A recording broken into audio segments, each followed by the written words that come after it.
ഒരുത്തൻ എന്റെ ചാവിയേറ്റ് മണ്ടി ബ്ലോക്ക് ആക്കിയതാ.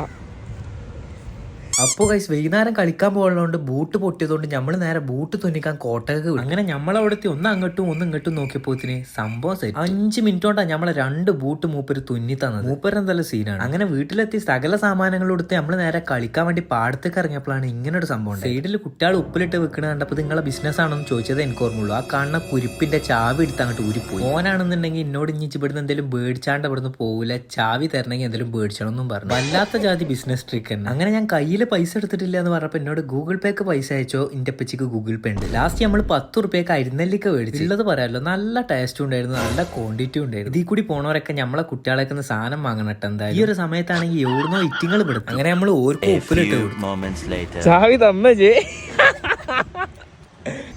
എന്നാലും ഇജ് വല്ലാത്തൊരു സാധനമാണ്. കച്ചവടം എങ്ങനെ ഉപ്പിലിട്ടതാണെങ്കിൽ ടേസ്റ്റ് കൊണ്ട് ഞാൻ തന്നെ മൊത്തം തിന്നു. കിടിലൻ സാധനം. ഇവൻ അന്നൊക്കെ ബൂട്ട് പെരി കൊണ്ടുവച്ചില്ല, അന്നൊക്കെ ഇവന്റെ ബൂട്ടിൽ എറുമ്പ് കൂടും. സംഭവം എന്തുകൊണ്ടാന്ന് ഓനക്കും മനസ്സിലായിട്ടില്ല, എനിക്കും മനസ്സിലായിട്ടില്ല ഇതുവരെ. നമ്മൾ ചെന്നപ്പോ കുട്ടികളെ കളിയെന്ന് അവിടെ നടന്നുകൊണ്ടിരുന്നത്. അത് കഴിഞ്ഞിട്ട് ശേഷം നമ്മളും കളിച്ചിട്ട് ശേഷം നേരെ വീട്ടിൽ പോയി ജിമ്മിലെത്തിയപ്പോഴാണെങ്കിൽ ജിമ്മിൽ ഒടുക്കത്തെ തിരക്ക്. ഇപ്പൊ എല്ലാ ജിമ്മിലും ഇതന്നെ അവസ്ഥ. Vacation effect. അപ്പൊ ഓക്കെ ബൈ.